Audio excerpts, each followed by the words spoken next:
Assalamualaikum warahmatullahi wabarakatuh. Apa kabar pemirsa? Berjumpa lagi dengan saya Klik. Semoga kita semua dalam lindungan Allah Subhanahu wa taala. Kita akan berbincang-bincang mengenai hal-hal yang aktual yang terjadi di masyarakat kita.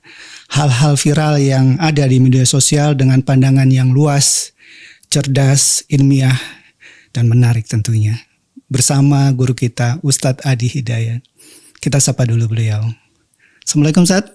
Waalaikumsalam warahmatullahi wabarakatuh. Sehat Ustadz? Alhamdulillah baik. Gimana kesibukan sekarang Ustadz? Seperti biasa. Seperti biasa ya Ustadz. Kita jalani aja. Semua sesuai rencana. Betul. Diikhtiarkan dan tawakal pada Allah Subhanahu wa taala atas segala hasil yang Allah ridhai dan Allah tetapkan. Iya. Gimana? Cerah sekali batiknya ini. Iya Ustadz. Alhamdulillah ini pemberian istri saya Ustadz. Oh ya. Semua yang dari istri selalu spesial. Betul. Ya, jadi diusahakan untuk senantiasa dijaga. Iya. Ya, dan kadang ketika melekat pada diri kita gunakan, nah itu melahirkan kesan tersendiri. Iya Ustadz. Ya, minimal untuk bisa selalu menghidupkan nuansa sakinah, mawaddah dan rahmah. Masya Allah. Mohon doanya Ustadz.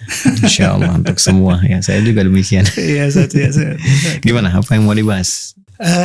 Kita akan membahas hal yang banyak ditanyakan terutama di acara kita saat di Klikadi. Setelah kita bahas metaverse kemarin, bagaimana pandangan Ustadz terhadap cryptocurrency, NFT, dan turunannya mungkin Ustadz.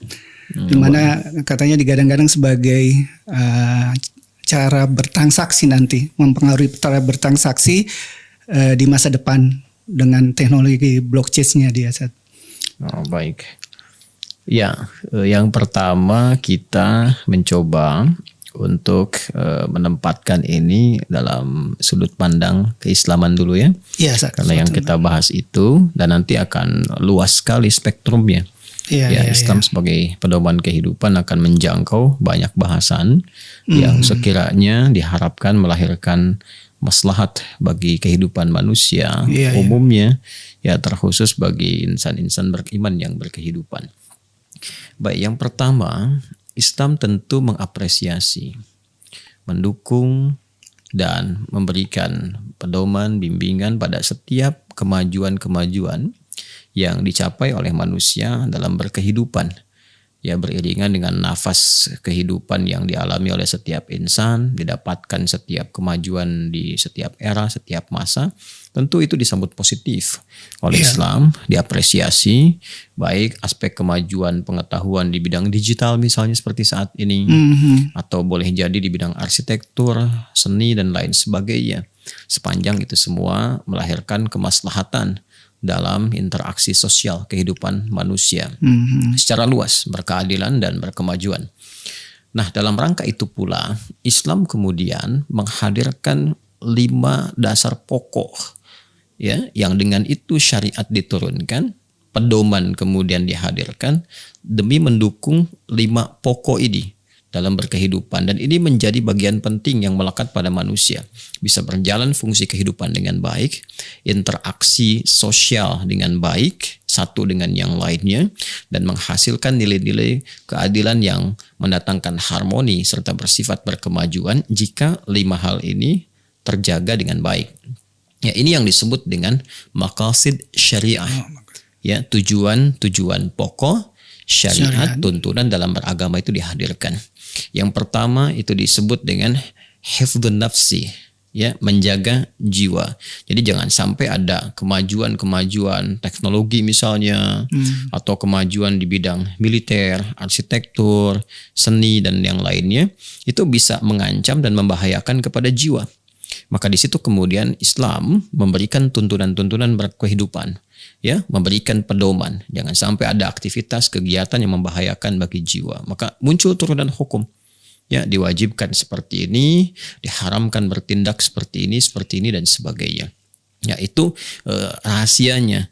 ya hikmahnya, filosofinya. Kenapa diantaranya ada hukum-hukum wajib, hukum-hukum haram, ada yang ditujukan untuk menjaga keutuhan jiwa itu supaya tidak dalam kondisi yang terancam.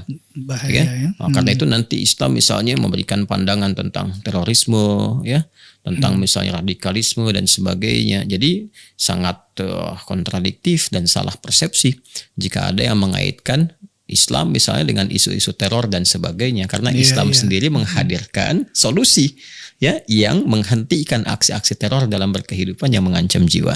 Satu, yang kedua ada yang disebut dengan hifdzul mali, ya, tujuan syariat, pedoman beragama itu diturunkan membimbing manusia untuk menjaga harta, supaya harta itu tetap terjaga dengan baik, kan? Kemudian juga dapat dipastikan hak dan kewajiban terpenuhi, mendukung nilai-nilai kehidupan, tatanan sosial dan keseimbangan, sehingga tidak ada yang dirugikan satu pihak manapun dalam kehidupan manusia. Karena itu nanti ada hukum-hukum turunan seperti yang saya sampaikan tadi. Misal untuk menjaga keseimbangan dalam tatanan sosial kehidupan, nanti ada kewajiban berzakat, sehingga kekayaan tidak dimonopoli oleh satu golongan atau unsur saja, dan mensubsidi golongan-golongan lain disebut dengan kaum du'afa agar terstimulus untuk bisa menciptakan keseimbangan, naik kemudian derajat sosialnya, ya, dan ada nanti harmoni dalam kehidupan. Kemudian ada hukum-hukum yang diharamkan, mengharamkan pencurian dalam berbagai bentuknya, baik korupsi misalnya ataupun juga penipuan, ya. Istilahnya bisa macam-macam, tapi spiritnya ke sana.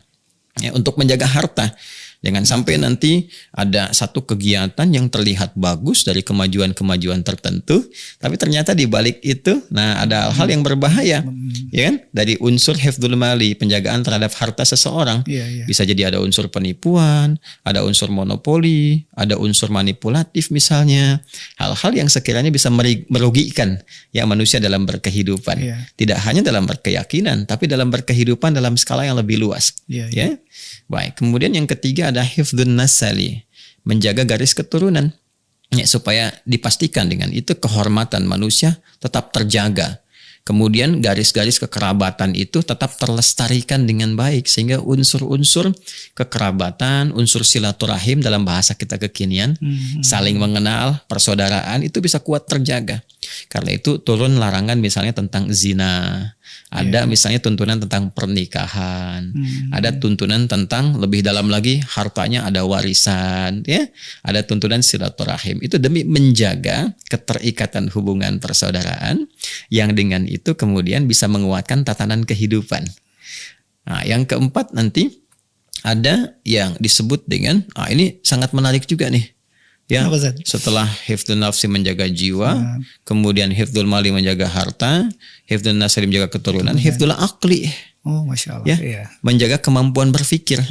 Nah, sehingga apa yang kita pikirkan itu tidak keliru, tidak rusak, tertutur, teratur, karena kan apa yang dikerjakan oleh tubuh ini berdasar instruksi dari pikiran, ya kan? Pikiran kita berpikir apa, keluar tindakan kan? Kalau pikiran kita baik, ekspresinya baik keluar. Pikiran kita kurang baik, keluar ekspresi yang tidak baik. Sedangkan pikiran sumbernya dari unsur hati kan? Nah, maka seperti hati yang dijaga, pikiran pun harus dijaga. Nah, pikiran dijaganya lewat apa? Itu yang skema disebut dengan hifdzul aqli. Maka ada larangan-larangan, tidak boleh mengonsumsi makanan-makanan atau minuman-minuman tertentu yang bisa merusak fungsi akal. Karena itu diharamkan dalam Islam mirasantika misalnya, minuman keras dan narkotika, ya, dan turunan-turunannya, karena bisa merusak akal. Ya, dan puncaknya penjagaan terhadap hati, karena hati itu sumber segalanya, kan, yang menggerakkan pikiran seperti tadi saya uraikan, yang menggerakkan anggota tubuh kita, memberikan kemudian bimbingan, instruksi berkehidupan yang memberikan dampak-dampak besar bagi kehidupan abadi kelak ini. Ya, itu dari suasana hati itu, dari suasana kalbu.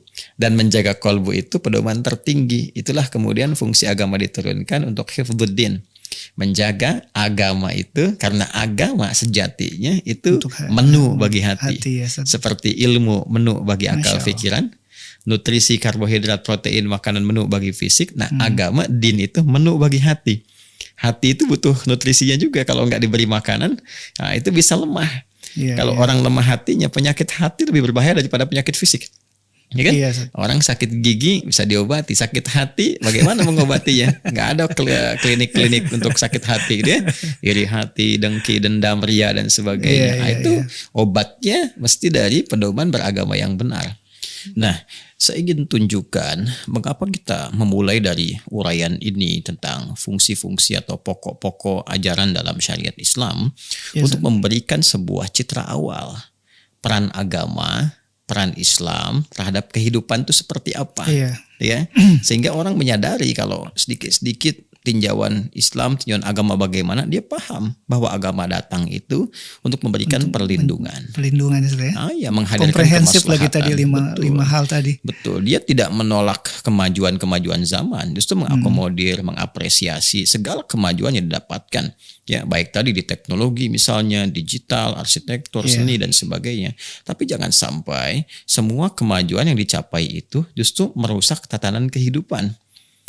Mereduksi unsur-unsur keadilan, menghadirkan kesengsaraan dalam kehidupan. Disitulah kemudian datang agama memberikan perlindungan, arahan-arahan, sehingga kemajuan-kemajuan yang dihasilkan itu didampingi oleh pedoman beragama dan terarah kepada maslahat kehidupan yang benar. Konteks pembicaraan tentang cryptocurrency dan segala turunan-turunan yang ada di blockchain itu, baik NFT, non-fungible token gitu kan, kemudian juga Bitcoin dan yang lainnya, itu masuk nanti pendampingannya di tujuan pokok syariat tadi yang kedua, hifdzul mal yang tadi saya sebutkan dalam konteks menjaga harta, karena semua bab ini itu kan ada dalam pembahasan muamalah maliyah, interaksi yang melibatkan unsur harta di dalamnya.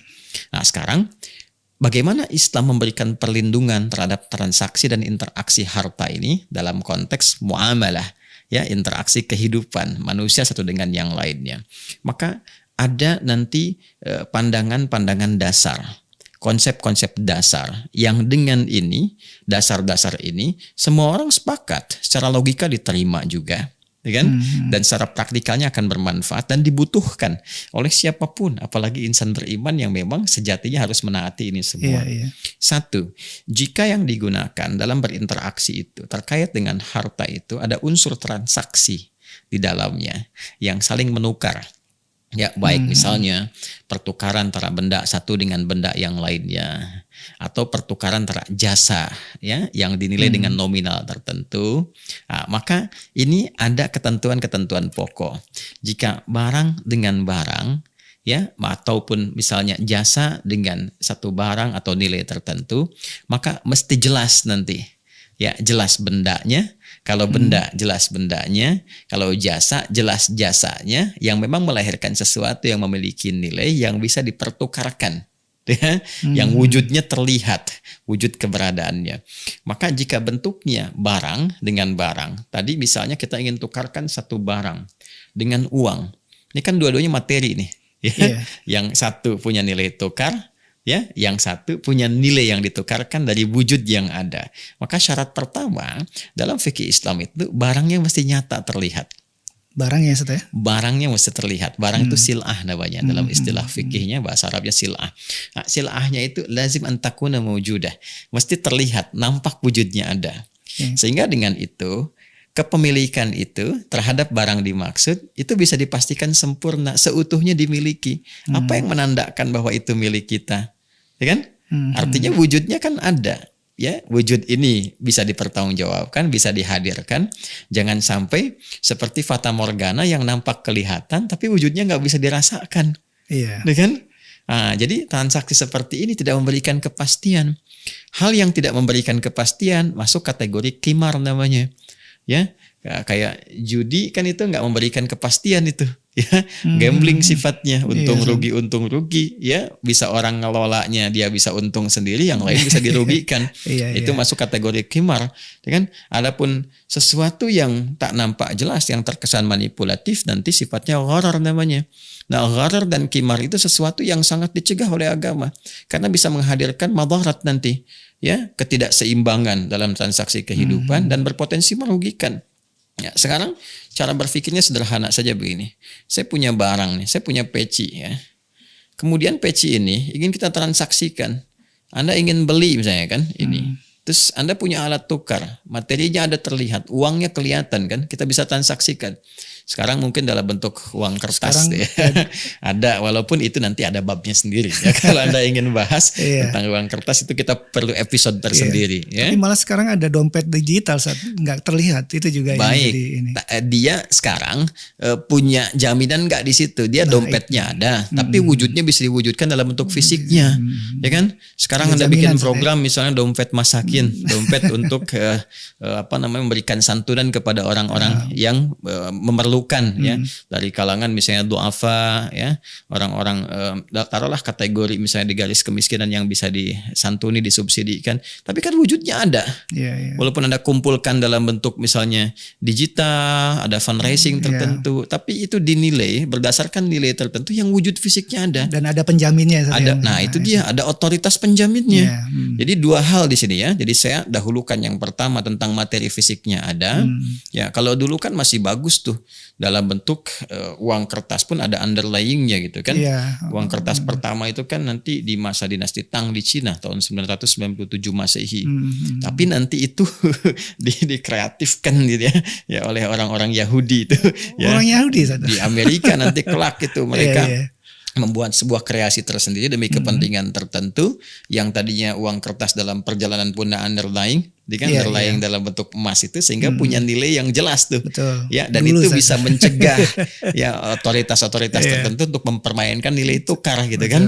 Nah, cuman memang karena ya keadaan politik tertentu, dinamika tertentu, butuh bab tertentu di Klik Adi untuk membahasnya, kan? Sehingga menjadi dominan uang kertas tertentu. Ya, tapi masih ada di sini unsur penguatnya, yaitu ada otoritas yang menjamin.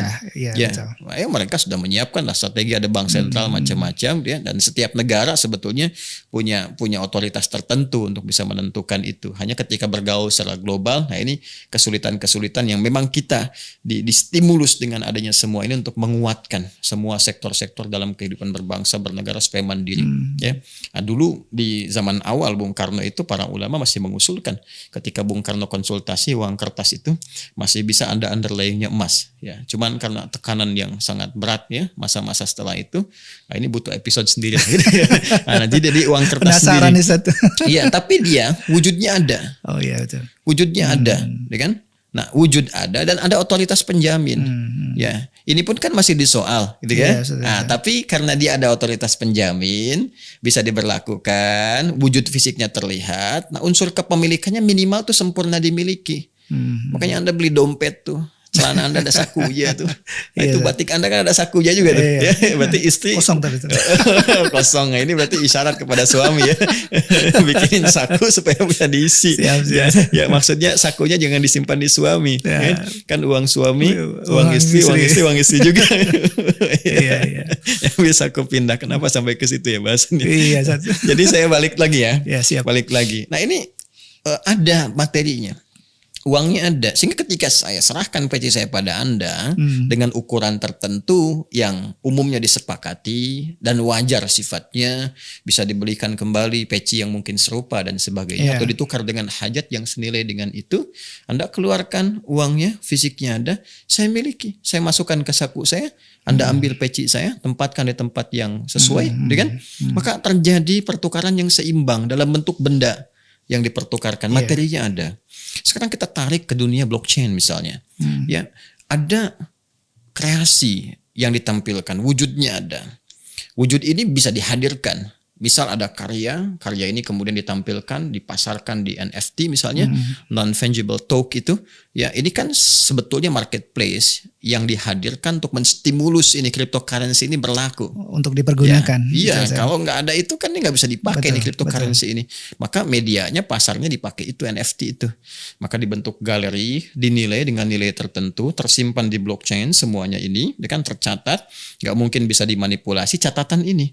Ya, catatannya. Dan penting juga dicatat selain itu bahwa bendanya ada, wujudnya ada yang disimpan di galeri ini. Kalau dikeluarkan pun, di print, dicetak, wujud dia ada, terlihat, nampak, bisa dihadirkan. Namun dia harus dinilai, ditukarkan dengan satu mata uang yang ditransaksikan yang wujudnya nggak ada. Iya. Ya. Seperti OpenSea dia pakai Ethereum.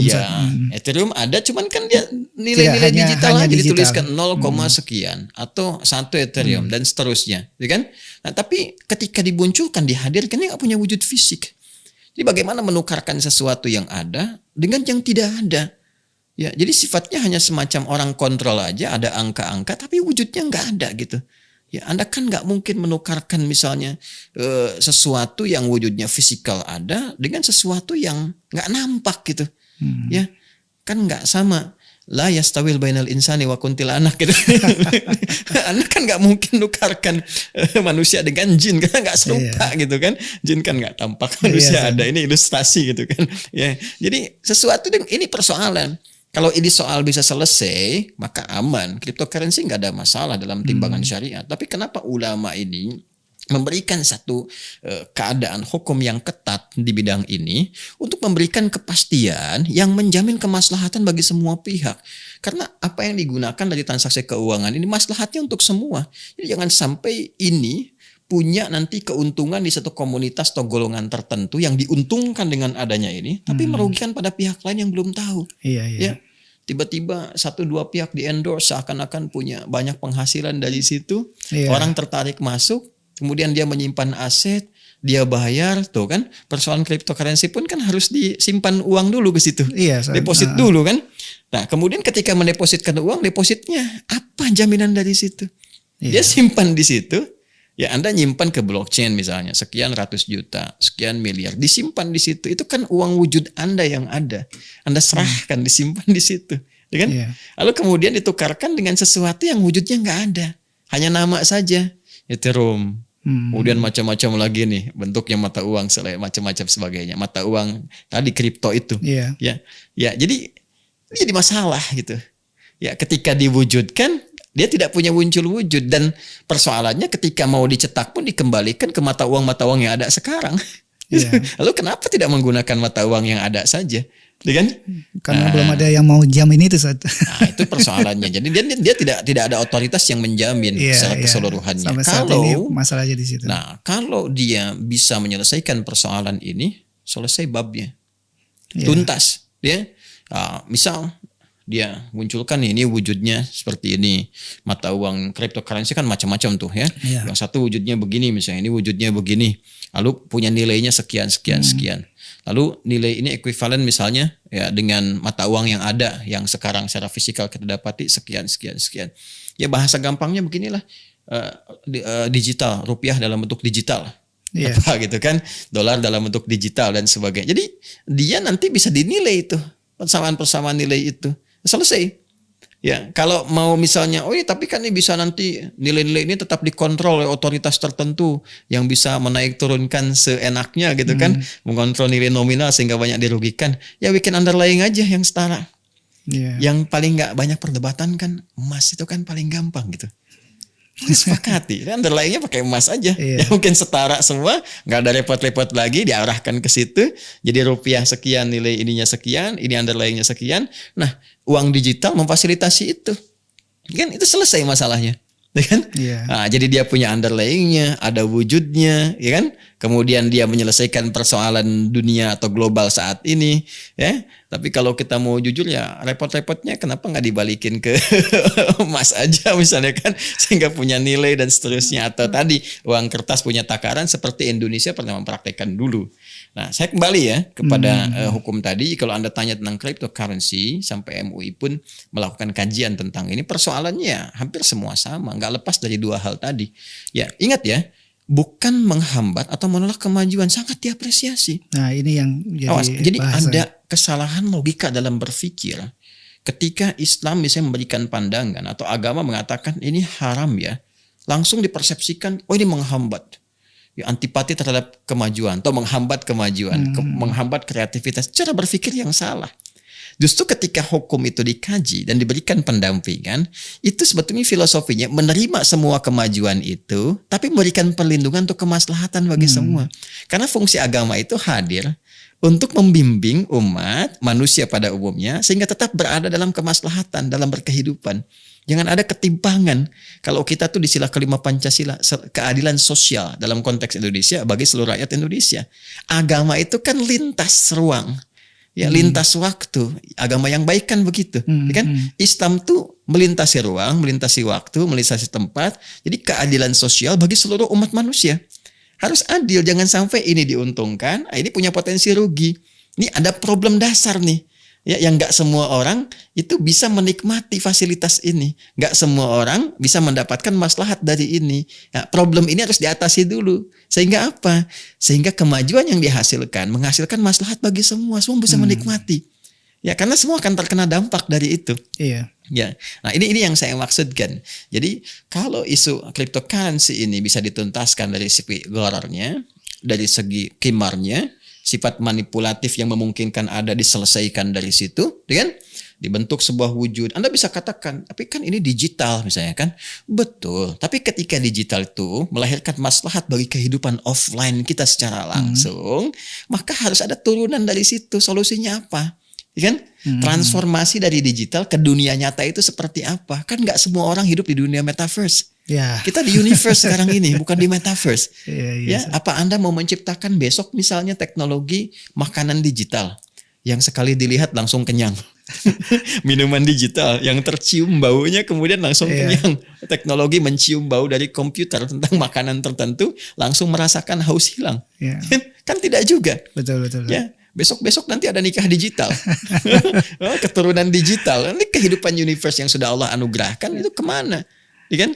Nah ini berbahaya cara berpikir seperti ini. Jadi akal sehat itu tetap harus berfungsi. Dan akal bisa disehat jika dibimbing oleh iman yang sehat. Catat itu ya. Dan bikin status itu. Jadi kalau orang akalnya pintar, bagus, dia bisa banyak bikin kreasi macam-macam. Tapi kalau nggak dibimbing dengan jiwa yang benar, ya tidak diikat itu dengan tuntunan yang benar, itu bisa berbahaya. Ingat ya, orang pintar yang menipu itu lebih berbahaya dibandingkan dengan orang yang kurang pintar. Ya, dan dia mencoba untuk menipu. Orang yang kurang pintar mencuri, skalanya kecil, tapi orang pintar mencuri itu bisa canggih, sistematis, rapi, terstruktur, masif. Dan itu merugikannya dahsyat itu. Ya, jadi kalau balik ke isu tadi, maka yang harus diselesaikan dalam isu cryptocurrency ini, ya, NFT-nya dalam konteks dia galeri terhadap kreasi karya, ya macam-macam itu, dia sebenarnya nggak punya banyak masalah. Ya. Ketika dia ditampilkan, saya punya kreasi, Anda punya satu gambar tertentu, misalnya kan, klik every week, bagus juga ya, klik every week tuh, Anda foto-foto yang dimunculkan, every day kan udah ada, every week belum ya. Atau saya bikin gitu, misalnya Anda bikin klik every week, tampilkan di NFT, tampilnya aja, itu nggak ada persoalan. Ketika karya Anda diberikan sebuah catatan, punya nilai, kemudian dari nilai itu terdokumentasikan, nggak bisa dirubah apapun karena terekam. Ya, oleh satu algoritma tertentu, kan, dan diketahui itu dari setiap perubahan tuh ketahui, perubahan waktu diketahui, ini nggak berubah nih, datanya selalu ada, sampai sini nggak ada masalah. Tapi apa yang sudah Anda kreasikan punya wujud, kan Anda upload tuh ke situ tuh, kan? Begitu Anda upload ada, kan materinya ada tuh, bentuknya ada, Anda print digital pun kan ada, ya kan, materi pokoknya Anda yang pegang. Jadi persoalan ketika ditransaksikan dengan satu nilai yang dimunculkan, ini dipahami, dilihat, dimana sebagai mata uang tertentu, tapi wujudnya nggak ada. Dan dia nggak ada otoritas yang disepakati, siapa yang mengendalikan? Nggak ada orang kendalikan. Kalau nggak ada yang mengendalikan, bagaimana bisa mengaturnya? Prinsipnya memang itu, jadi tidak ada yang bisa menginterfere atau apa. Kalau nggak ada yang intervensi keadaan-keadaan itu, dan persoalan yang pertama kan dia wujud fisik nggak ada.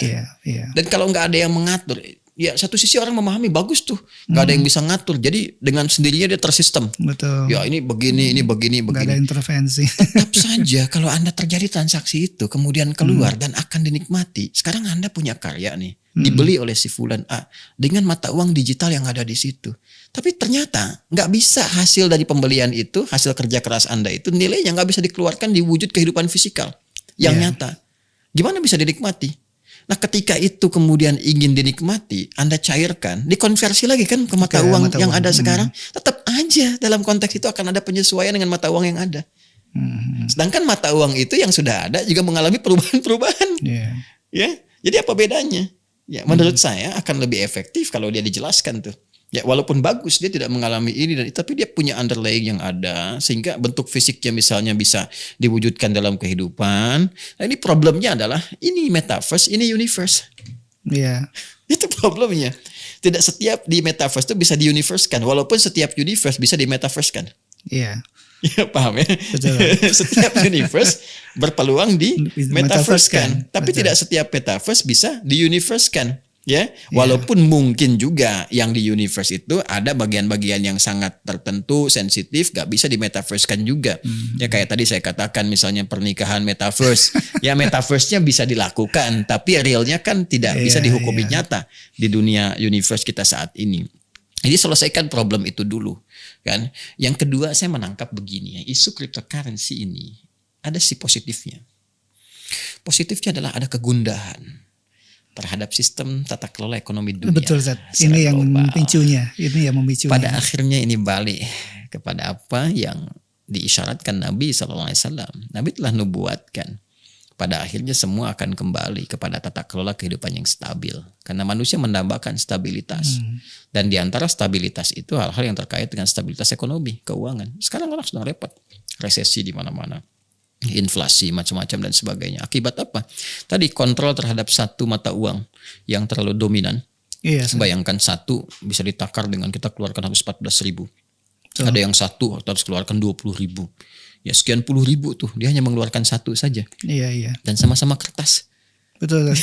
Cuman beda di nilai yang dituliskan itu. Kan? Nah ini kan pasti ada kegundahan. Ya, makanya ada orang yang mencoba menawarkan ini loh yang nggak bisa diintervensi oleh siapapun. Muncul di blockchain yang dengan algoritma tertentu yang nggak bisa diubah, nggak bisa di ini, tapi tetap ada kelemahannya. Wujud fisiknya nggak ada, kan?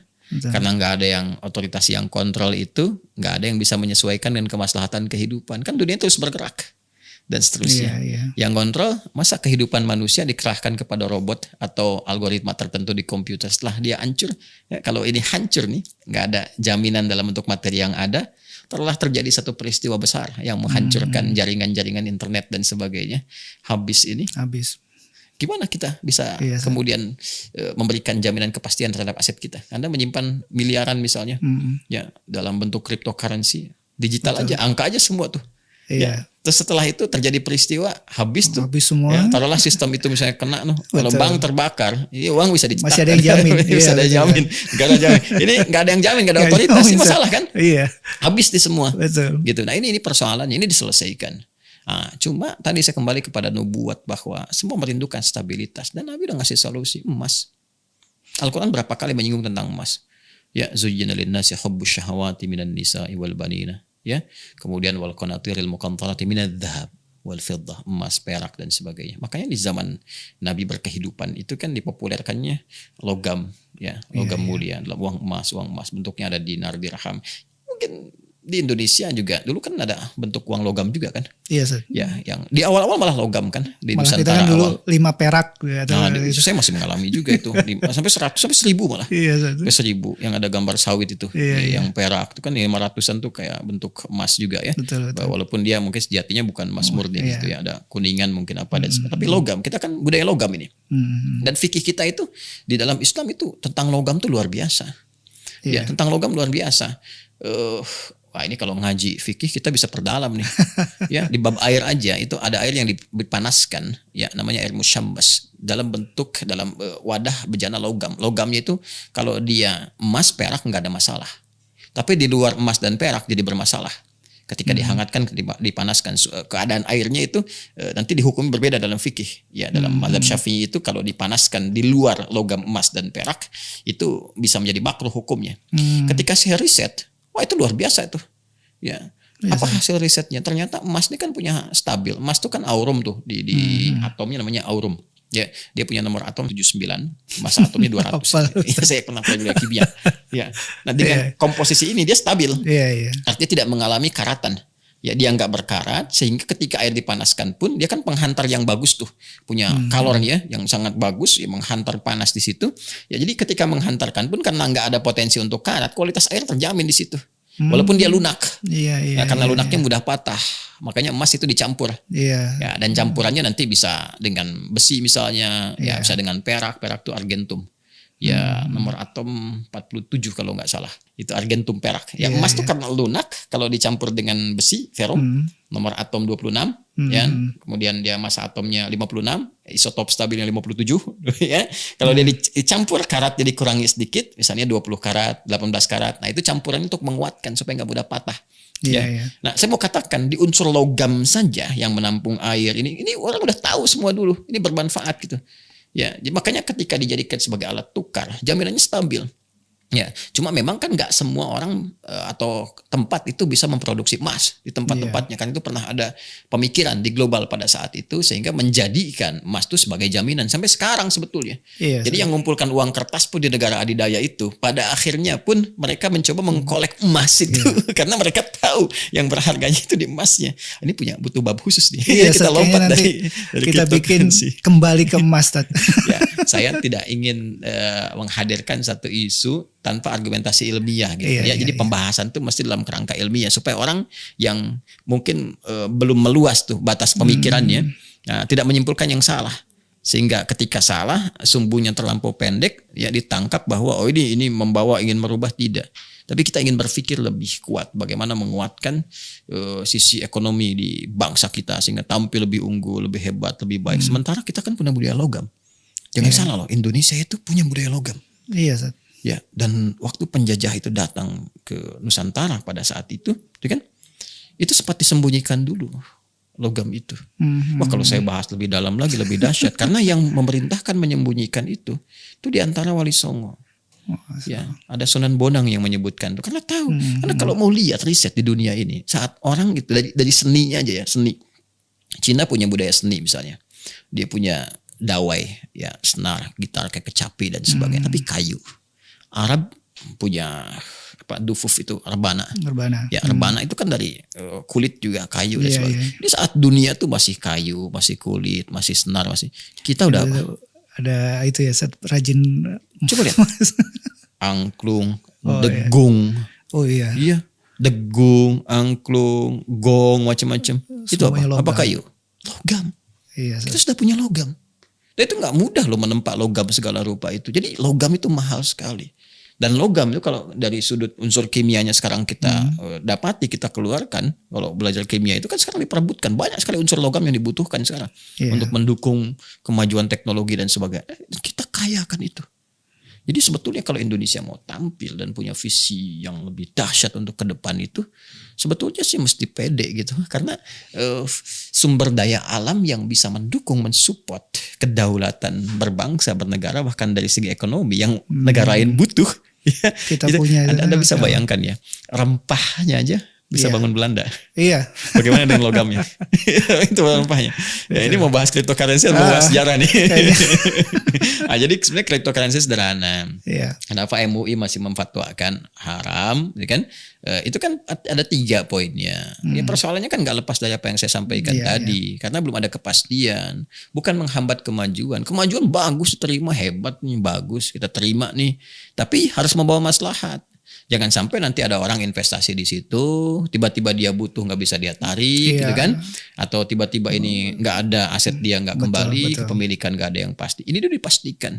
Nah, jadi kalau ini bisa didapatkan solusinya, silah bentuknya, bisa wujudnya, bisa kemudian dikreasikan dari bentuk digital tadi, ada wujud materi yang bisa dipegang sebagai jaminan, ada otoritas penjaminnya, itu lebih memberikan kepastian sehingga investasi yang diberikan kepada tempat-tempat tadi, orang bisa pegang jaminannya apa. Ya, kita nyimpan uang di bank, uang kita kan wujudnya fisik, disimpan dalam bentuk apa? Ya, disimpan dalam bentuk-bentuk digital kan?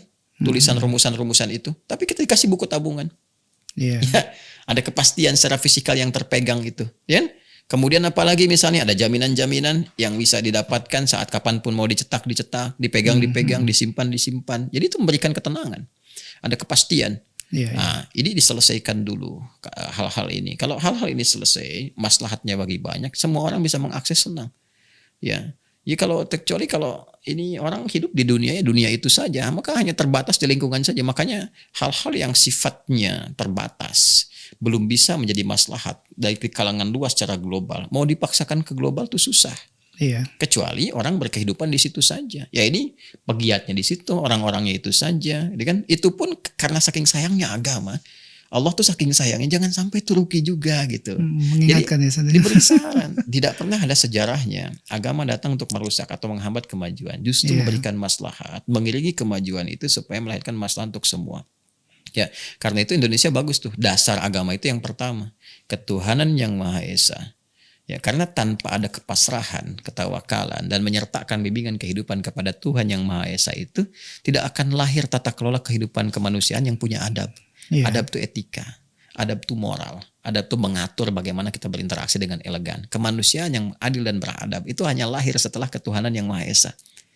Dan ketika adab itu muncul dalam berkemanusiaan, bisa lahir persatuan.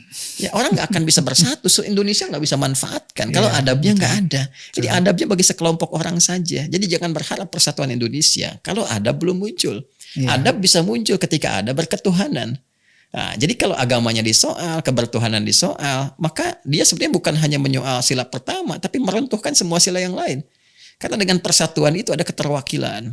Ada hikmat di situ. Ya, rakyat bisa bersatu, kerakyatan dipimpin oleh hikmat, kebijaksanaan dalam permusyawaratan perwakilan. Ketika rakyat bisa hadir di situ, menghadirkan hikmat dengan keterwakilan semuanya, baru ada keadilan yang merata, keadilan sosial bagi seluruh rakyat Indonesia. Itu filosofinya besar itu, dalam sekali. Maka kalau mau ditarik ke dunia cryptocurrency, ya negara harus menyiapkan perangkatnya dulu. Minimal kita punya undang-undang dalam aspek kebangsaan, kenegaraan, ada undang-undang mengatur itu. Ya, jadi jangan cuman dilihat persoalan pajaknya saja. Tapi juga lebih daripada itu, ada aturan penjaminnya, otoritasnya betul. Negara mengatur undang-undangnya, menyediakan ini payungnya ini, terus menjamin. Ada jaminan negara. Nah, biasanya kalau sudah masalahnya krusial kan diminta tuh masukan-masukan dari tokoh-tokoh, dari masyarakat dan sebagainya. Karena kan di keterlibatan kerakyatan dipimpin oleh hikmat itu. Ada perwakilan di situ, ya. Nah, jadi semua fungsi digunakan dalam konteks ini. Nah, kalau ini sudah dapat dihasilkan solusinya, manfaatnya, maslahatnya dan sebagainya, ya maka insya Allah kehidupan itu akan lebih bermaslahat. Ya, kita rasakan manfaatnya, rasakan berbagai hal yang kita bisa dapatkan di situ. Jadi kan yang kita lihat baru semata sepata morgana nih. Si fulan untung sekian, ini cuan sekian, ini si fulan loh. Bagi si fulan, dan kita kan nggak tahu realnya seperti apa. Berapa orang yang hilang, berapa orang yang dapat karena kebutuhan tadi saat kepikiran dan sebagainya. Dan ini kan butuh endorsement. Semua ini untuk tampil tuh butuh endorsement untuk masuk. Ya, kalau orang berpikir bisnis kan sekarang gini, apakah murni niatnya bikin blockchain itu hanya sekedar untuk memfasilitasi dalam berkehidupan? Ya, apa pengganti bagi dia dalam menuangkan idenya ini? Dia butuh perawatan, ya. Butuh untuk biaya operasional, untuk maintenance, untuk macam-macam. Dari mana dia dapatkan itu? Kalau bukan dari orang invest ke situ, orang masukkan, orang bertransaksi dan sebagainya, ya kan? Nah, ini juga yang harus diantisipasi. Jadi yang wujud kertas saja masih ada persoalan, apalagi yang nggak ada wujudnya sama sekali. Hanya bentuk algoritma ya, betul. Jadi yang kita perbaiki, satu, cara berpikir orang supaya tidak menduga bahwa ini agama menghambat gini, dikit-dikit haram, dikit-dikit haram. Haram itu dari kata hurma. Hurma itu hormat, diserap dalam bahasa Indonesia. Hukum haram itu ditampilkan untuk menjaga kehormatan. Kenapa dilarang berzina, dilarang selingkuh, kan? Dan semacamnya supaya menjaga kehormatan Anda. Karena saat Anda melakukan itu, misalnya na'udzubillah, itu bisa meruntuhkan kehormatan. Betapa banyak pejabat kehilangan jabatannya karena persoalan zina. Kenapa dilarang merampok, mencuri, korupsi? Karena meruntuhkan kehormatan. Yang menjaga kehormatan hukumnya disebut haram namanya. Maka kalau ada cryptocurrency mengatakan ini aspek ini haram, menjaga kehormatan Anda, melindungi Anda supaya nggak rugi. Tapi saya cuan, Anda yang cuan, tapi yang lain rugi. Itu tidak berkeadilan. Ya. Baik, jelas ya. Tapi kalau ini berarti hukumnya tidak mutlak, Ustaz. Jadi kalau seandainya terjawab kaidah fikih mengatakan al-hukmu yaduru ma'illatihi. Hukum itu akan bergantung kepada sebab akar mula persoalannya. Fikih itu sangat fleksibel. Ya, kecuali fikih-fikih yang pokok diatur, yang sifatnya pakemnya sudah begitu. Fikih ibadah sudah begitu. Sholat dari zaman Nabi sampai sekarang, sampai kapan punya begitu. Gak bisa berubah-ubah semau kita. Tapi hal-hal yang kita interaksikan sesama manusia dan sebagainya, kan sepanjang ada sebab-sebab tertentu yang melahirkan maslahat, itu bisa berkesesuaian dengan maslahatnya. Karena itu Islam datang memberikan nilai, bukan memberikan hasil. Ya kalau hasil begini harus begini. Ya ayam sampai kiamat kurang 2 hari pun tetap jadi ayam. Ya, tapi perilaku ayam itu bisa dianalisis. Kadang-kadang terpengaruh oleh lingkungan, dia bisa berubah. Ya kan? Ayam di sini suka jagung, ketika di bawah jagung nggak ada, yang ada cuman keju, bisa ayam suka keju. Lalu apakah Anda katakan nih crazy rich di kalangan ayam gitu kan? Tidak juga, makanya kan tidak ya. Nah, jadi ini yang mau saya katakan, al hukmu yaduru ma'illati, hukum itu akan bergantung melihat kepada sebab. Maka dari sebab itu muncul konteks. Kalau cryptocurrency ini bisa diselesaikan sebabnya, oh ini wujud nggak ada, adakan wujudnya. Ini berpeluang kimar begini, maka berikan ada lainnya, ada penjaminnya, ada otoritasnya. Kalau ini semua ada, berjalan tuh. Jadi nanti tinggal pilihan. Yang mau aktif di dunia digital, ada karya, silahkan. Selesai masalah. Kan? Kalau mau yang berkehidupan di dunia nyata saja, misalnya kan, oh silahkan, gak ada masalah. Ya, jadi semua bisa dinikmati apa adanya dan tidak ada yang dirugikan. Ini menjamin kepastian, memberikan perlindungan dan menampilkan kehormatan dalam berkehidupan. Masya Allah, Masya Allah. Nah, jadi banyak kita dapat nih, ternyata Islam itu senafas dengan kehidupan berbangsa, bernegara, tidak bertentangan, Pancasila nggak bertentangan. Dan kita bahas Pancasila tadi, Masya Allah itu. Pancasila, budaya logam, apalagi banyak sekali. Ya, kalau mau dikeluarkan jadi satu bab tersendiri. Terima kasih, terima kasih pencerahannya. Semoga kita bisa berbincang-bincang lagi dengan bahasan yang lain. Insyaallah, insyaallah. Demikian pemirsa, bincang-bincang kita dengan guru kita Ustadz Adi Hidayat. Semoga menambah pencerahan dan penambahan ilmu kita untuk yang mendekatkan kita kepada Allah Subhanahu wa taala. Saya Klik. Assalamualaikum warahmatullahi wabarakatuh. Salam.